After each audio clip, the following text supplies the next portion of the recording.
नमस्कार बच्चों, मैं राहुल शर्मा आ गया हूँ आपके सामने एक और नई वीडियो के साथ।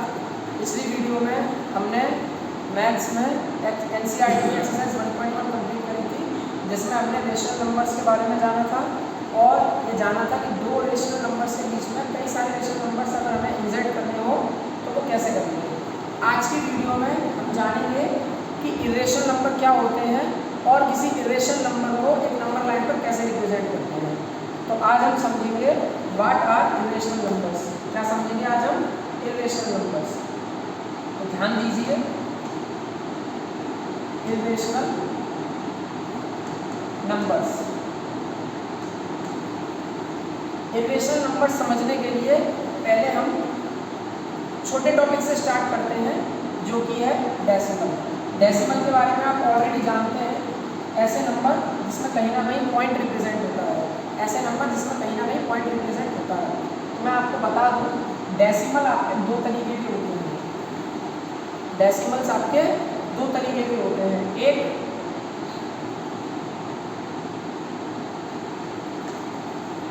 टर्मिनेटिंग डेसिमल और एक नॉन टर्मिनेटिंग।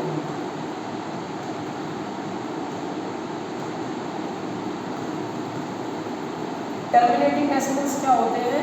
ऐसी डेसिमल्स नंबर जहां पॉइंट के बाद कहीं ना कहीं जाके नंबर रुकता है या खत्म हो जाता है। एग्जांपल से समझते हैं। जैसे मैं नंबर लिया 3.25, यहाँ आप देख सकते हैं पॉइंट के बाद केवल 2 डिजिट्स है। 2 डिजिट्स के बाद ये नंबर रुक गया है, आगे नहीं बढ़ रहा है। एक और नंबर लिया 0.157, यहाँ पॉइंट के बाद कितने डिजिट्स हैं? 3 डिजिट। तो 3 डिजिट के बाद ये डेसिमल रुक जा रहा है, खत्म हो रहा है। तो ऐसे कोई भी डेसिमल्स जो कहीं ना कहीं पॉइंट के बाद जाकर रुक जाते हैं, खत्म हो जाते हैं, आगे नहीं बढ़ते हैं, वो आपके टर्मिनेटिंग डेसिमल्स होते हैं। लेकिन दूसरा होता है नॉन टर्मिनेटिंग डेसिमल, जो पॉइंट के बाद जाकर कहीं पर भी खत्म नहीं होते।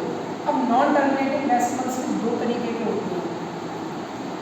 एक होता है आपका रिपीटिंग,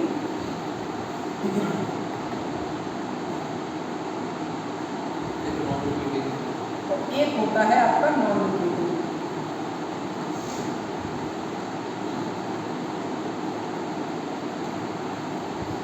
रिपीटिंग डेसिमल्स में क्या होता है बच्चों? पॉइंट के बाद या तो एक डिजिट बार बार रिपीट करती है, या 2 डिजिट का सेट बार बार रिपीट करता है, या 3 डिजिट का सेट बार बार रिपीट करता है, या फिर पूरा का पूरा पैटर्न रिपीट करता है। एग्जाम्पल से समझते हैं। जैसे मैंने लिखा 3.222 डॉट डॉट डॉट डॉट, इसका मीनिंग क्या है? ये आपका एक नॉन टर्मिनेटिंग डेसिमल है, यानी कहीं कभी भी खत्म नहीं होगा पॉइंट के बाद, लेकिन रिपीटिंग होने की वजह से इसका मीनिंग क्या बता रहा है कि 2 ये बार बार 2 हम लिखते जा रहे हैं, बार बार 2 रिपीट कर रहा है। ठीक है, जरूरी नहीं है कि एक ही डिजिट रिपीट करे, एक से ज़्यादा डिजिट भी रिपीट कर सकते हैं। जैसे कि 5.262626, यहाँ पर आप क्या देख रहे हैं? 2 डिजिट रिपीट कर रहे हैं। और हम एग्जांपल ले सकते हैं 0501381381, यहाँ पर आप क्या देख रहे हैं? 3 डिजिट रिपीट कर रहे हैं। तो रिपीटिंग भले ही नॉन टर्मिनेटिंग है, लेकिन रिपीटिंग डेसिमल में क्या है? आप क्या देख पा रहे हैं? 1 डिजिट, 2 डिजिट्स या 3 डिजिट्स भी रिपीट करती है। जबकि नॉन रिपीटिंग में क्या होता है?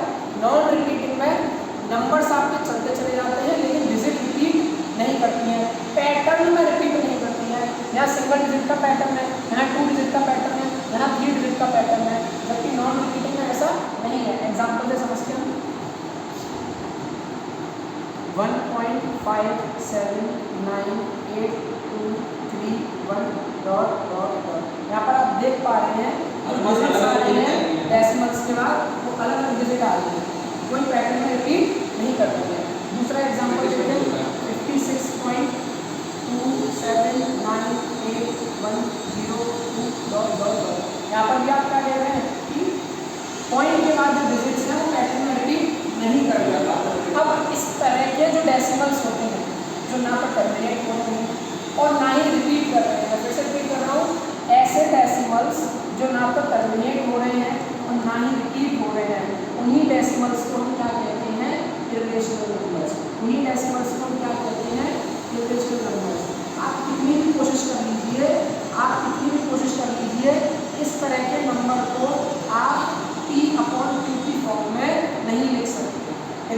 नंबर्स वो भी होते हैं जिन्हें हम P/2 की फॉर्म में नहीं लिख सकते। और हम डेसिमल से अगर समझें तो ऐसे डेसिमल्स जहाँ पॉइंट के बाद डिजिट ना तो टर्मिनेट करे और ना ही रिपीट करे, उन्हें हम इरेशनल नंबर्स कहते हैं। तो यहाँ से हमारे पास इरेशनल नंबर की डेफिनेशन क्या निकल कर आती है? यहाँ से हमारे पास इरेशनल नंबर की डेफिनेशन क्या निकल कर आती है?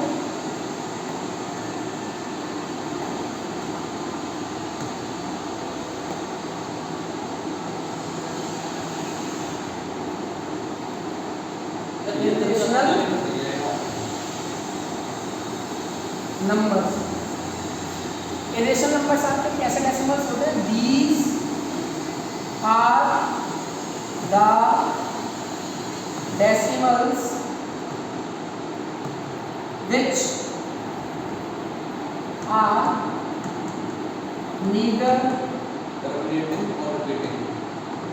terminating nor repeating। ऐसे डेसिमल्स जो ना तो टर्मिनेट हो रहे हैं और ना ही रिपीट हो रहे हैं, उन्हें हम क्या कहते हैं? Irrational numbers. आपने शायद एग्जांपल्स में पढ़ा होगा या अपने टीचर से जाना होगा, इस तरह के नंबर जो रूट में होते हैं उन्हें इरेशनल कहते हैं। लेकिन ऐसा कहना सही नहीं है, क्योंकि आप बात करें √2 की, √2 की वैल्यू 1.414, आगे कुछ और भी हो सकती है, इतना काफ़ी है। यहाँ पैटर्न रिपीट नहीं हो रहा है, ठीक है। बात करें √3 की 1.732, यहाँ भी पैटर्न रिपीट नहीं हो रहा है डिजिट्स का। लेकिन आप बात करें √4 की, तो इसकी वैल्यू बेटा 2 होती है। ये आपका इरेशनल नंबर है, सही है। ये भी इरेशनल नंबर है, सही है। लेकिन अगर मैं इसकी बात करूँ, ये आपका इरेशनल नंबर नहीं है, ये आपका इरेशनल नंबर है। तो कभी भी आप डेफिनेशन में ये नहीं बोलेंगे कि ऐसे नंबर्स जो रूट में आए उन्हें इरेशनल कहते हैं, ऐसा ज़रूरी नहीं है। आप हमेशा ये बोलेंगे कि ऐसे डेसिमल्स जो ना तो टर्मिनेट हो रहे हैं और ना ही रिपीट कर रहे हैं, उन्हें हम इरेशनल नंबर कहते हैं। आमतौर पर रूट में आने वाले नंबर्स इरेशनल होते हैं, लेकिन उसमें आप आगे ऐड करेंगे रूट में आने वाले नॉन परफेक्ट स्क्वायर नंबर। क्या कहा मैंने? रूट में आने वाले नॉन परफेक्ट स्क्वायर नंबर। क्या कहा मैंने? रूट में आने वाले नॉन परफेक्ट स्क्वायर नंबर्स, वो आपके इरेशनल नंबर कहलाए जा सकते हैं। अब जैसे यहाँ 4 की बात कर रहे हैं, √4 की बात कर रहे हैं, रूट के अंदर 4 कैसा है? 4 एक परफेक्ट स्क्वायर है ना, क्योंकि 4 एक परफेक्ट स्क्वायर है। इसको सॉल्व करने पर हमें क्या मिल रहा है? 2 मिल रहा है। 2 कैसा है? एक इरेशनल नंबर है।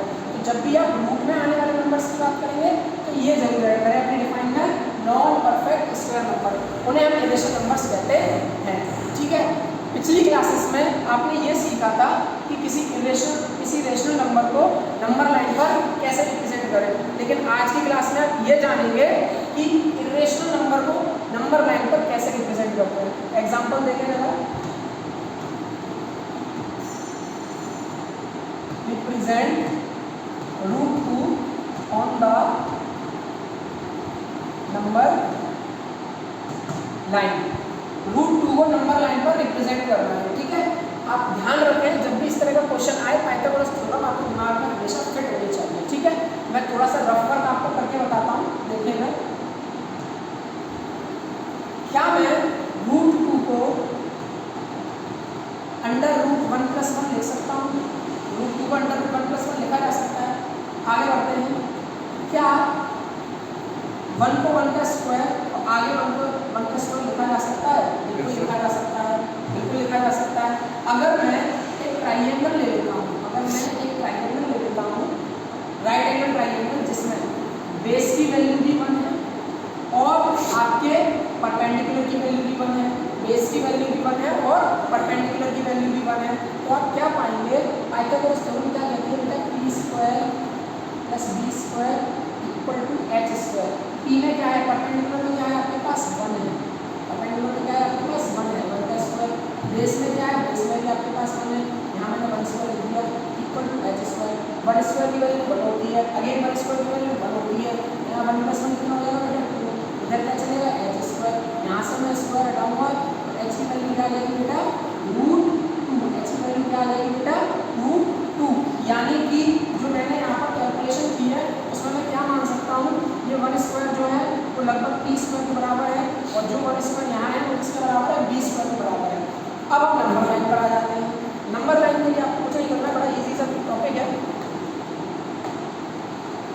एक लाइन ड्रॉ करें, ठीक है, कहीं पर भी 0 मान लें। अब आप स्केल ले लेंगे, क्या करेंगे, स्केल ले लेंगे, पर बेस में हमने क्या पाया, बेस में हमने पाया 1, तो स्केल से आप 1 सेंटीमीटर की लाइन ड्रॉ करेंगे। स्केल से आप क्या करेंगे, 1 सेंटीमीटर की लाइन ड्रॉ करेंगे, ठीक है। इसके बाद आपको क्या करना है, परपेंडिकुलर में क्या है आपका, परपेंडिकुलर में भी 1 है, तो प्रोटेक्टर की मदद से, चांदे की मदद से या डी की मदद से यहाँ पर आप 90 डिग्री का एंगल ड्रॉ कर देंगे, 90 डिग्री का एंगल ड्रॉ कर देंगे। 90 डिग्री के एंगल की लेंथ कितनी होनी चाहिए बेटा, वो भी 1 सेंटीमीटर होनी चाहिए। 1 सेंटीमीटर क्यों होनी चाहिए, क्योंकि हमने परपेंडिकुलर में भी लेंथ कितनी ली है, 1 ली है, बेस में भी लेंथ 1 है और परपेंडिकुलर में भी लेंथ 1 है, ठीक है। ये आपका 1 सेंटीमीटर हो गया, ये भी आपका 1 सेंटीमीटर हो गया। जब आप इस लाइन को ज्वाइन करेंगे, इन दो पॉइंट्स को ज्वाइन करेंगे, तो ये लेंथ निकल कर आएगी बेटा √2 के बराबर। ये लेंथ किसके बराबर निकल कर आएगी, √2 के बराबर। अब आप क्या करेंगे, अब आप लेंगे एक कंपास लेंगे, ठीक है। कंपास में क्या करेंगे, कंपास की नीडल को यहाँ रखेंगे, ठीक है, और पेंसिल की नीडल को यहाँ रखेंगे, ठीक है। कंपास की नीडल को आपको 0 पे रखना है और पेंसिल की नीडल को आपको इधर टॉप पे रखना है। बिना उसे डिस्टर्ब किए आप यहाँ से एक आर्क लगाना शुरू करेंगे और नंबर लाइन पर जहाँ पर भी ये आर्क गिरेगा वही पॉइंट आपका क्या बन जाएगा बेटा, √2 का बन जाएगा। ये √2 आया कहाँ से, मैं फिर से आपको रिप्रेजेंट कर रहा हूँ। जब आप बेस की लेंथ भी 1 सेंटीमीटर लेते हैं और परपेंडिकुलर लेंथ भी 1 सेंटीमीटर लेते हैं, तो आपको बेस और परपेंडिकुलर 1 मिल जाता है और बाय डिफॉल्ट आपको हाइपोटेन्यूज मिल जाता है √2। तो 0 पर आप क्या करेंगे, कंपास की नीडल पे रखेंगे और ऊपर के पॉइंट पर पेंसिल की नीडल रखेंगे, यहाँ से आप एक आर्क लगाएंगे, नंबर लाइन पर ये आर्क जहाँ भी गिरता है वही पॉइंट आपका नंबर लाइन पर √2 के बराबर होगा। मैं उम्मीद करता हूँ ये वाला क्वेश्चन आपको समझ में आ गया होगा। आगे चलते हैं, इसी की तरह समझेंगे √5 की वैल्यू, किसकी वैल्यू, √5 की वैल्यू, √3 की वैल्यू, √5 की वैल्यू। ये क्या लिखा है आपका, रिप्रेजेंट √5 ऑन नंबर लाइन। अब हर बार जरूरी नहीं है कि बेस और परपेंडिकुलर सेम रहे, तो पहले रफ वर्क कर लेते हैं हम। √5, क्या मैं √5 को 4+1 लिख सकता हूँ, बिल्कुल लिखा जा सकता है। अब अगला स्टेप क्या होता है, इन नंबर्स को स्क्वायर्स में कन्वर्ट करना होता है। तो 4 किसका होता है बेटा, 4 स्क्वायर होता है 2 का, और 1 किसका स्क्वायर होता है, 1 स्क्वायर होता है 1 का, ठीक है। यहाँ पर फिर से राइट एंगल ड्रॉ करेंगे, 3+2 ले रहे हैं, 3+2 लीजिएगा। यहाँ पर आप क्या करेंगे, यहाँ पर आप क्या करेंगे, 4 को 2 स्क्वायर में लिख लेंगे और 1 को 1 स्क्वायर में लिख लेंगे, 4 को 2 स्क्वायर में लिख लेंगे और 1 को 1 स्क्वायर में लिख लेंगे। यानी कि बेस में रखेंगे आप 2 और परपेंडिकुलर में आप रखेंगे 1, ठीक है। ऑटोमेटिकली आपकी जो हाइपोटेन्यूज है वो क्या निकल कर आ जाएगी बेटा, √5 आ जाएगी। हाइपोटेन्यूज का निकल कर आ जाएगी, √5 आ जाएगी। अब अगेन वही प्रोसीजर है,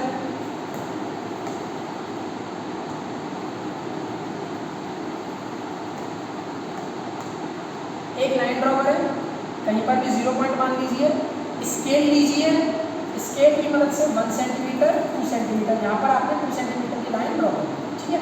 बेस में क्या मिल गया है हमें बेटा, 2 निकल गया है। 2 हमने कहाँ से लिया, 4 को 2 स्क्वायर में कन्वर्ट किया और यही 2 बेस की तरह काम करेगा, ठीक है। फिर परपेंडिकुलर में कितना लेना है आपको, 1 सेंटीमीटर लेना है। कंपास लीजिए, सॉरी प्रोटेक्टर लीजिए और 1 सेंटीमीटर की लाइन ड्रॉ कर दीजिए, 1 सेंटीमीटर की लाइन ड्रॉ कर दीजिए। क्या करेंगे, कंपास की नीडल यहाँ रखेंगे, पेंसिल की नीडल यहाँ रखेंगे, पहले इस लाइन को ज्वाइन कर देंगे। ऑटोमेटिकली आपको क्या मिलेगा, जैसे आप इस लाइन को ज्वाइन कर देंगे ऑटोमेटिकली आपको क्या मिलेगा, √5 मिलेगा। कंपास की नीडल आप यहाँ रखेंगे, पेंसिल की नीडल आप यहाँ रखेंगे, आर्क लगाएंगे तो आपको क्या मिल जाएगा बेटा, √5 मिल जाएगा। आपको क्या मिल जाएगा, √5 मिल जाएगा। तो ध्यान रहे √2 में हमने बेस और परपेंडिकुलर सेम लिया था, दैट इज 1 and 1, जबकि √5 के लिए हमने बेस लिया है 2, परपेंडिकुलर लिया है 1, ठीक है। इसी तरह से क्वेश्चन आते हैं बच्चों के लिए कि सर अगर कोई ऐसा नंबर ले रहे हैं, अगर कोई ऐसा नंबर ले रहे हैं जिसके बेस में कोई स्क्वायर ही ना हो, जैसे यहाँ 2 स्क्वायर, 4 जो है वो 2 का स्क्वायर बन गया, ठीक है, लेकिन नंबर कोई ऐसा आ जाए जो स्क्वायर ही ना हो, तो उस केस में हम क्या करेंगे। जैसे कि मैं आपको अगला क्वेश्चन बताने जा रहा हूँ, रिप्रेजेंट √3 ऑन नंबर लाइन। अगर √3 को नंबर लाइन पर रिप्रेजेंट करना हो तो हम क्या करेंगे, तो मैं आपको बता देखें जरा, √3 को हम क्या लिख सकते हैं बेटा, 2 + 1, ठीक है। √3 को हम क्या लिख सकते हैं, 2 + 1। अब अगर आगे बढ़े तो हम क्या पाएंगे, 1 तो 1 का स्क्वायर हो जाएगा, लेकिन 2 किसी का स्क्वायर नहीं होता। अगर 2 किसी का स्क्वायर नहीं होता है तो मैं 2 के लिए क्या करता हूँ, रूट लगा के स्क्वायर कर देता हूँ, ठीक है। रूट भी लगा दिया और स्क्वायर भी कर दिया, रूट भी लगा दिया और स्क्वायर भी कर दिया। तो यहाँ से हमें बेस मिल जाएगा बेटा 2, सॉरी बेस मिल जाएगा √2, परपेंडिकुलर मिल जाएगा 1, बेस मिल जाएगा √2, परपेंडिकुलर मिल जाएगा 1। ऐसे केस में क्वेश्चंस में हमें 2 बार आर लगाने की जरूरत पड़ती है। कैसे जरा समझे, मैंने एक स्ट्रेट लाइन ड्रॉ करी, कहीं पर भी 1.0 मान लिया, बेस हमें क्या मिला है √2, और √2 को नंबर लाइन पे कैसे रिप्रेजेंट करते हैं ऑलरेडी मैं आपको बता चुका। √2 को नंबर लाइन पर कैसे रिप्रेजेंट करते हैं मैं ऑलरेडी आपको बता चुका, ठीक है। जरा समझे, बेस में क्या है बेटा √2 है और परपेंडिकुलर में क्या है 1। यहाँ पर मैंने 0 मान दिया है, मुझे पहले √2 ड्रॉ करना पड़ेगा। अब याद करिए, √2 ड्रॉ करने के लिए परपेंडिकुलर और बेस दोनों की मेजरमेंट कितनी थी, 1 सेंटीमीटर थी। तो मैंने स्केल की मदद से पहले यहाँ 1 सेंटीमीटर ड्रॉ किया और प्रोटेक्टर की मदद से 1 सेंटीमीटर यहाँ ड्रॉ किया, इस लाइन को ज्वाइन किया, ये ऑटोमेटिकली मिल गया मुझे √2। क्या किया मैंने, कंपास की नीडल को यहाँ रखा, पेंसिल की नीडल को यहाँ रखा और इधर आर्क लगाया, तो मुझे मिल गया √2। क्या मिल गया बेटा √2, ये पॉइंट आपको किसके बराबर हो गया, √2 के बराबर। अब हमारे क्वेश्चन में √3 हमें ड्रॉ करना है, √3 के लिए बेस में √2 है और परपेंडिकुलर में क्या है √1, यानी कि बेस जो आपका बनेगा वो कहाँ तक बनेगा, यहाँ तक बनेगा जहाँ पर √2 है, जहाँ पर आपका √2 है, बेस जो है वो आपका कहाँ तक बनेगा, √2 पर बनेगा। और अगेन परपेंडिकुलर कितना है बेटा, परपेंडिकुलर है 1। तो इस पॉइंट से आप क्या करेंगे, प्रोटेक्टर रख के 90 डिग्री के एंगल पर 90 डिग्री के एंगल पर 1 सेंटीमीटर की लाइन और ड्रॉ करेंगे, 1 सेंटीमीटर की लाइन और ड्रॉ करेंगे। फिर क्या करेंगे, इन दोनों पॉइंट्स को ज्वाइन कर देंगे। जैसे ही आप इन दोनों पॉइंट्स को ज्वाइन करेंगे तो ऑटोमेटिकली आपको मिल जाएगा √3, ऑटोमेटिकली आपको क्या मिल जाएगा √3, ठीक है। नेक्स्ट आप क्या करेंगे, कंपास की नीडल को यहाँ रखेंगे, पेंसिल की नीडल को यहाँ रखेंगे, आर्क लगाएंगे, तो जो पॉइंट निकल कर आएगा वो आपको किसके बराबर होगा, √3। तो √3 अपने आप में एक स्पेशल क्वेश्चन है, क्यों, क्योंकि यहाँ पर आपको 2 बार आर्क लगाने की जरूरत पड़ रही है, ठीक है। ऑलरेडी आपको एक इक्वेशन नंबर लाइन पर रिप्रेजेंट करना पड़ेगा, दैट इज √2, उसकी मदद से फिर आप √3 को रिप्रेजेंट करेंगे, ठीक है। ये फिर भी इजी क्वेश्चन है। कुछ क्वेश्चंस आपके ऐसे बनते हैं जहां आपके पास इरेशनल नंबर में कुछ नंबर ऐड करते हैं या मल्टीप्लाई करते हैं, या किसी रेशनल नंबर से इरेशनल नंबर को सब्ट्रैक्ट कर देते हैं। कैसे जरा समझें, इसके लिए मैं आपको 3 अलग क्वेश्चन समझाने जा रहा हूँ, ठीक है। Represent the following on number line. Following यानी कि कुछ इरेशनल नंबर्स में यहाँ पर लूँगा और उनको नंबर लाइन पर रिप्रेजेंट करना है। पहला मैंने ले लिया 2√2, दूसरा मैंने ले लिया 3 - √2 और तीसरा ले लिया मैंने आपका 1 + √2, ठीक है। पहले केस में आप क्या देख रहे हैं, इरेशनल नंबर के साथ एक रेशनल नंबर का प्रोडक्ट है। दूसरे केस में आप क्या देख रहे हैं, एक रेशनल नंबर से रेशनल नंबर सब्ट्रैक्ट हो रहा है, और तीसरे केस में क्या हो रहा है, रेशनल नंबर और रेशनल नंबर का एडिशन हो रहा है। आपके एग्जाम लेवल पर इससे ऊपर क्वेश्चन कभी नहीं बनेगा। इतना अगर आप सीख गए तो आपके लिए मोर देन इनफ है। तो आपको बेटा √2 ड्रॉ करना तो आता है, बस अगर √2 ड्रॉ करना आता है तो बाकी की चीज़ें भी आसान हो जाएगी। तो हम पहले वाले पर आते हैं, आंसर नंबर 1, ठीक है। अब मैं आपको पूरी कैलकुलेशन नहीं बताऊंगा, जैसा पिछले क्वेश्चन में बताया था, बेसिक कैलकुलेशन √2 कैसे ड्रॉ करते हैं वो आपको याद होना चाहिए, ठीक है। पहले पर आते हैं, मैंने क्या किया, एक लाइन ड्रॉ करी है, ठीक है। √2 ड्रॉ करने के लिए हम क्या करते हैं, √2 ड्रॉ करने के लिए कहीं पर भी मैंने पॉइंट मान लिया 0। याद करें √2 में बेस और परपेंडिकुलर कितना था, 1 सेंटीमीटर था। तो यहाँ से स्केल की मदद से 1 सेंटीमीटर ड्रॉ कर लिया और प्रोटेक्टर की मदद से यहाँ 90 डिग्री का एंगल ड्रॉ करके 1 सेंटीमीटर परपेंडिकुलर बना लिया। इसके बाद इन दोनों लाइन्स को ज्वाइन कर दिया और ऑटोमेटिकली ये हाइपोटेन्यूज हमें मिल गई √2। अब क्या किया, यहाँ रखी हमने कंपास की नीडल, यहाँ रखी पेंसिल की नीडल, और कंपास की नीडल यहाँ रख के पेंसिल की नीडल यहाँ रख के ये मैंने आर्क लगाया है, गया बेटा √2, लेकिन हमारे क्वेश्चन में 2√2 सॉल्व करना था। क्या सॉल्व करना था बेटा? 2√2। अब ये 2√2 का मीनिंग क्या होता है? 2√2 का मीनिंग होता है बेटा √2 प्लस √2। क्या मीनिंग होता है? √2 प्लस √2। एक बार तो √2 हमने ड्रॉ कर लिया है, लेकिन हमें √2 दो बार ड्रॉ करना है। तो कुछ नहीं करना है, बहुत ईजी है। मैंने क्या बताया था? कंपास की नीडल यहाँ रखी, पेंसिल की नीडल यहाँ रखी और इधर से आर्क लगाया, या तो √2 मिल गया। आपको कंपास और पेंसिल को डिस्टर्ब नहीं करना है, कंपास और पेंसिल को डिस्टर्ब नहीं करना है। आप क्या करेंगे? इधर कंपास की नीडल रखेंगे और पेंसिल की नीडल से दोबारा से इसी पॉइंट पर आर्क लगाएंगे। जो भी पॉइंट आपका निकल कर आएगा वो 2√2 आएगा। मैं आपको फिर से बता दे रहा हूँ, जब आप √2 ड्रॉ करते हैं तो कंपास और पेंसिल की जो भी मेजरमेंट होती है उसको डिस्टर्ब आपको नहीं करना है। √2 ड्रॉ करने के बाद आप कंपास की नीडल को √2 पर रख देंगे और फिर नंबर लाइन पर कहीं पर भी कट मारेंगे, वही पॉइंट आपका किसके बराबर निकल कर आएगा? 2√2 के बराबर निकल के आएगा। अब ऐसा नहीं है कि आप 2√2 ही करें। अगर ये 3√2 होता तो एक बार और कंपास की नीडल यहाँ रख देंगे और आगे नंबर लाइन पर जब कट मारेंगे तो 3√2 हो जाएगा। ठीक है, इसी तरह से अगला वाला आते हैं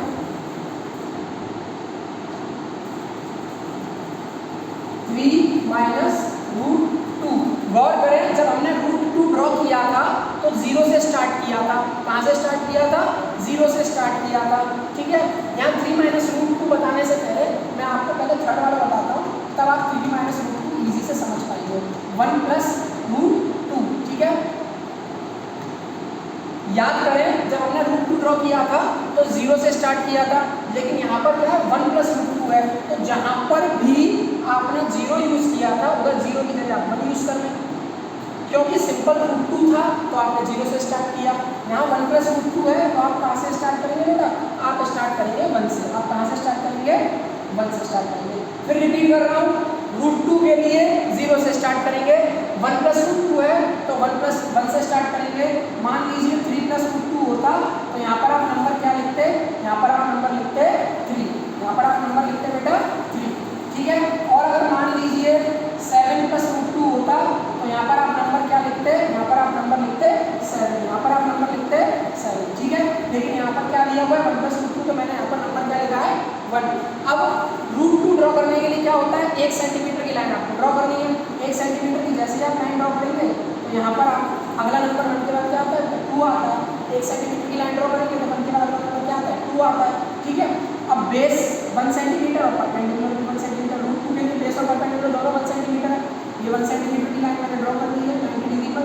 ठीक है, अब बेस आपका 1 सेंटीमीटर हो गया, परपेंडिकुलर भी 1 सेंटीमीटर हो गया, ऑटोमेटिकली आपको हाइपोटेन्यूज भी कितनी मिली बेटा? √2। क्या करेंगे? कंपास की नीडल यहाँ रखेंगे, पेंसिल की नीडल यहाँ रखेंगे और फिर आप कट कराएंगे। जो भी आपका पॉइंट निकल कर आएगा वो किसके बराबर होगा? 1 प्लस √2। ठीक है, जिस तरह से प्लस वाले केस में हमने एक नंबर लिया और प्लस वाले केस में √2 को राइट साइड ड्रॉ किया है। √2 को कहाँ ड्रॉ किया है? राइट साइड ड्रॉ किया है। माइनस के केस में क्या करेंगे? जो भी नंबर दिया है उस नंबर को यूज करेंगे, लेकिन √2 को लेफ्ट साइड ड्रॉ करेंगे। प्लस के केस में √2 को राइट साइड ड्रॉ किया, माइनस के केस में √2 को लेफ्ट साइड ड्रॉ करेंगे। कैसे जरा समझते हैं? ये मैंने लाइन ड्रॉ कर दी, कहीं पर भी एक पॉइंट ले लिया। 3 क्यों लिया है? क्योंकि यहाँ पर क्वेश्चन में मेंशन किया है। ठीक है, क्योंकि आपको माइनस √2 ड्रॉ करना है तो आप लेफ्ट साइड ड्रॉ करेंगे। अगेन स्केल लीजिए, 1 सेंटीमीटर की लाइन ड्रॉ करिए। 3 से एक कदम पीछे जाएंगे तो क्या मिलेगा बेटा? 2 मिलेगा। 3 से एक कदम पीछे जाएंगे तो क्या मिलेगा? 2 मिलेगा। ये हमारा बेस तैयार हो गया। अब परपेंडिकुलर की बात करते हैं। परपेंडिकुलर में कितना आएगा आपका? 1 सेंटीमीटर। परपेंडिकुलर में कितना आएगा आपका? 1 सेंटीमीटर। यहाँ से आप एक लाइन ड्रॉ करें, यहाँ से आप एक लाइन ड्रॉ करें। ये लाइन जो आप ड्रॉ करेंगे ऑटोमेटिकली कितना निकल कर आएगा? √2। अब वही प्रोसीजर है आपका। कंपास की नीडल यहाँ 3 पर रखेंगे, पेंसिल की नीडल यहाँ पर रखेंगे। आप यहाँ से जब आप आर्क पर कट करेंगे तो ये जो पॉइंट निकल कर आएगा वो आपका किसके बराबर होगा? 3 माइनस √2। ध्यान रखें, जब प्लस √2 बोल रहा है तो √2 को राइट साइड लेंगे और जब माइनस √2 बोल रहा है तो √2 को लेफ्ट साइड लेंगे। इसी के साथ हमने आज सीखा कि इरेशनल नंबर को नंबर लाइन पर कैसे रिप्रेजेंट करते हैं। दूसरा टॉपिक हमने सीखा कि इरेशनल नंबर्स होते क्या हैं। अगली वीडियो में मैं आपको बताऊंगा कि किन्हीं दो नंबर्स के बीच में इरेशनल नंबर्स को कैसे इंसर्ट करते हैं। तब तक के लिए आप इन क्वेश्चंस को प्रैक्टिस कीजिए। अगर वीडियो पसंद आई हो तो लाइक करें, कुछ वीडियो में सुझाव की ज़रूरत हो, कुछ चेंजेस की ज़रूरत हो तो कमेंट करके बताएं और मुझे सपोर्ट करने के लिए चैनल को सब्सक्राइब करें। Thank you so much.